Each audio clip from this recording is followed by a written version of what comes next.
अस्सलामु अलैकुम वरहमतुल्लाहि वबरकातुहू। कैसे आप सब? उम्मीद करती हूँ कि आप सब अच्छे होंगे, अल्लाह ताला के हिफ्ज़ो अमान में होंगे। आप सब भाई बहन का बहुत बहुत शुक्रिया हमारे चैनल पे आने के लिए, और आप सभी का बहुत बहुत शुक्रिया कि वीडियो को लाइक करते हैं और हमें कमेंट करके हौसला अफजाई दे रहे होते हैं। आप सभी भाई बहन का बहुत बहुत शुक्रिया।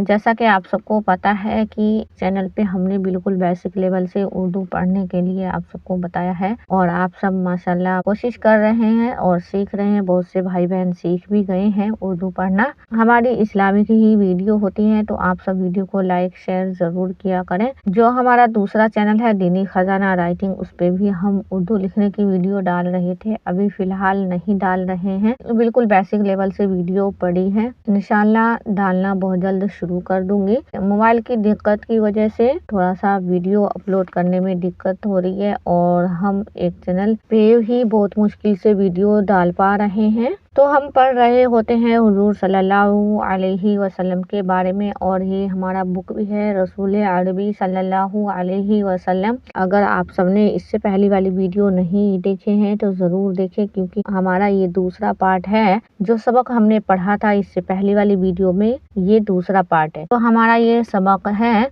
मदीना में रसूल सल्लल्लाहु अलैहि वसल्लम का इस्तकबाल। तो ये वही सबक है, और पार्ट हमारा दूसरा है। पार्ट 1, 2 करके हम इसलिए नहीं लिख रहे हैं। इंशाल्लाह आज फिर मैं कोशिश करूंगी, अगर सब भाई बहन अपनी अपनी फैमिली में एक एक जगह शेयर कर दें तो वीडियो को रीच मिलती है, और हमें कमेंट करते हैं उससे भी वीडियो को रीच मिलती है, तो आगे जाने का मौका मिलता है। तो ये आप सबके हाथ में है। आप सब कोशिश किया करें कि वीडियो को लाइक, कमेंट और शेयर जरूर करके जाया करें। इससे पहले हमने यहाँ तक पढ़ ली थी, अब हम इसके आगे पढ़ेंगे और देखते हैं आगे क्या है। इंशाल्लाह उम्मीद करती हूँ कि आप सबको अच्छा लगे। तो हम पढ़ना शुरू कर रहे हैं। बिस्मिल्लाहिर्रहमानिर्रहीम। अब वो मक्का वाली बात रही न थी कि लोग नमाज नहीं पढ़ने देते थे, मारते थे, परेशान करते थे। अब तो हुजूर सल्लल्लाहु अलैहि वसल्लम की बनाई हुई मस्जिद में बाकायदा नमाज जमात के साथ होने लगी थी। मतलब ये कि अब वो बात नहीं रही जो मक्का में हुजूर सल्लल्लाहु अलैहि वसल्लम के साथ और उनके सहाबा लोगों के साथ लोग करते थे नमाज पढ़ने में, कि नमाज पढ़ते थे तो मारते थे, परेशान करते थे। अब वो बात नहीं रही, क्योंकि यहाँ आने के बाद हुजूर सल्लल्लाहु अलैहि वसल्लम ने मस्जिद जो बनाई उसमें बाकायदा लोग जमात के साथ नमाज पढ़ने लगे और जमात होने लगी। अब एक मुश्किल ये थी कि नमाज के वक्त लोगों को कैसे खबर दी जाया करे। अब एक मुश्किल यहाँ पे इन लोगों को लग रही थी कि नमाज के वक्त लोगों को कैसे खबर किया करें कि नमाज पढ़ने आना है या टाइम हो गया है। खबर दी जाया करे कि वक्त हो गया है, नमाज पढ़ने चलो। एक आदमी हर शख्स के घर जाकर बुलाता तो बहुत मुश्किल पड़ती, इसलिए किसी सहाबी रज़ियल्लाहु अन्हु ने राय दी कि नमाज के वक्त ईसाइयों की तरह घंटा बजा करे। किसी ने कहा कि बुत परस्तों की तरह बाजा बजा करे, मगर हजरत उमर रज़ियल्लाहु अन्हु एक बहुत बड़े सहाबी थे, उनका जिक्र तुम इस किताब। एक मुश्किल जो होने लगी वो नमाज के वक्त लोगों को कैसे खबर किया जाए, ये दिक्कत होने लगी कि लोगों को कैसे बताया जाए कि नमाज पढ़ने चलो, टाइम हो गया है। एक आदमी हर शख्स के घर जाकर बुलाता तो ये भी मुश्किल पड़ती, इसलिए किसी सहाबी ने राय दी कि नमाज के वक्त ईसाइयों की तरह घंटा बजाया करें। किसी ने कहा बुत परस्तों की तरह बाजा बजाया करें, मगर हजरत उमर रज़ियल्लाहु अन्हु एक बहुत बड़े सहाबी थे, उनका जिक्र इस किताब के बाद भी हम पढ़ेंगे इंशाल्लाह। अब इस बुक में देखते हैं इनका क्या जिक्र है।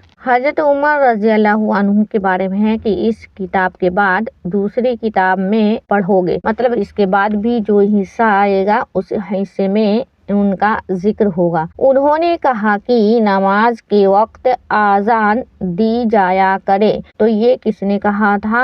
حضرت عمر رضی اللہ عنہ نے کہا تھا کہ نماز کے وقت آذان دی جایا کرے۔ حضور صلی اللہ علیہ وسلم نے اور سب صحابہ کرام رضی اللہ عنہم نے یہ رائے بہت پسند فرمائی اور حضرت بلال رضی اللہ عنہ کو حضور صلی اللہ علیہ وسلم نے حکم دیا کہ 5 وقت آذان دیا کرو۔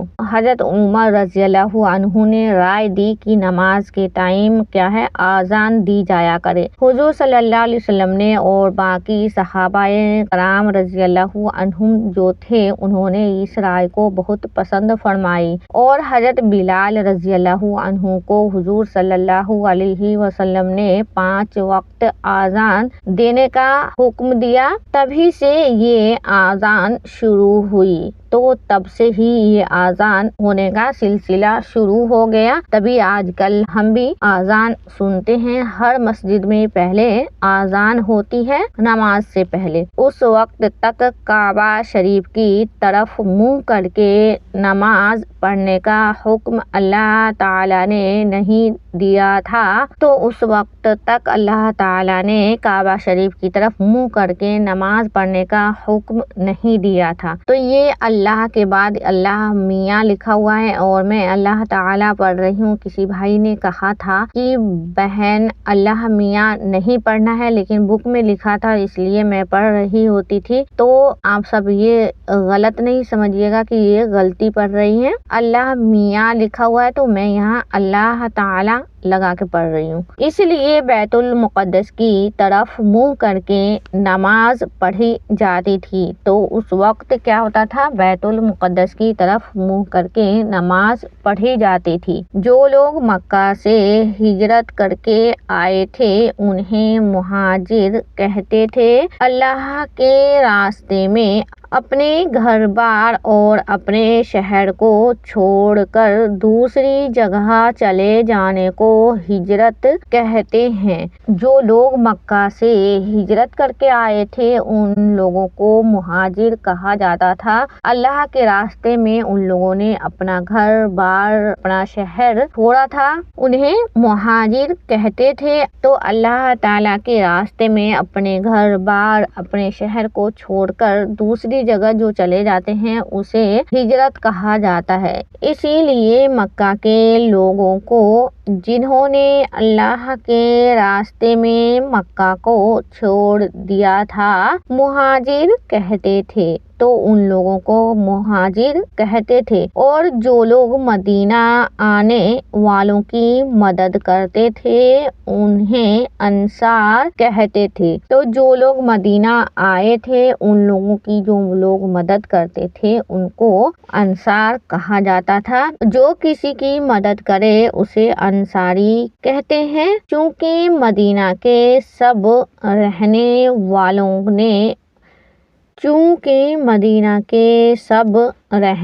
والوں نے مہاجرین کی مدد کی تھی اس لیے انہیں انصار کہتے تھے۔ تو جو لوگ مدینہ کے لوگ تھے وہ سب لوگ مہاجرین کی مدد کی تھی اس لیے ان کو انصار کہا جاتا تھا۔ مہاجرین بیچارے مکہ میں اپنا گھر بار سب چھوڑ کر آئے تھے اس لیے مدینہ میں نہ ان کے پاس رہنے کو گھر تھا اور نہ کوئی تجارت مطلب کام خریدنا بیچنا فروخت کرنا جیسے کوئی کام ان کے پاس نہیں تھا نہ ہی گھر بار۔ حضور صلی اللہ علیہ وسلم نے سب مہاجرین اور انصار کو بھائی بھائی بنا دیا اور مہاجرین انصار کے گھروں پر رہنے لگے۔ تو مہاجرین لوگ جو تھے وہ مکہ میں اپنا گھر بار سب کچھ چھوڑ کر مدینہ چلے آئے تھے حضور صلی اللہ علیہ وسلم کے ساتھ اور نہ ہی ان کے پاس کوئی کام بھی تھا۔ اور آج کل ہم اپنے دین اسلام کے لیے کچھ بھی نہیں کر پا رہے۔ اللہ ہم سب کو ایک دوسرے بھائی بہنوں کی مدد کرنے والا بنائے، آمین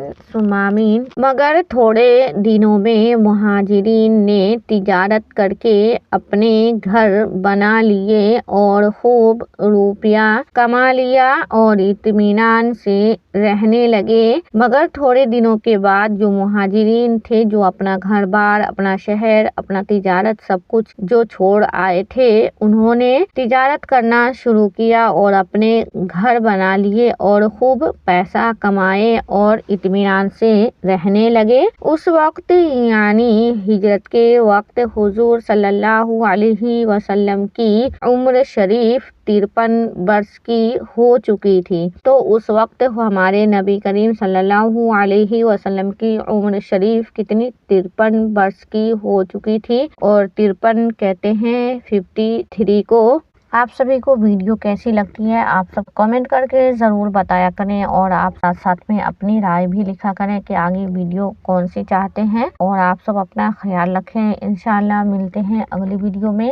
اللہ حافظ۔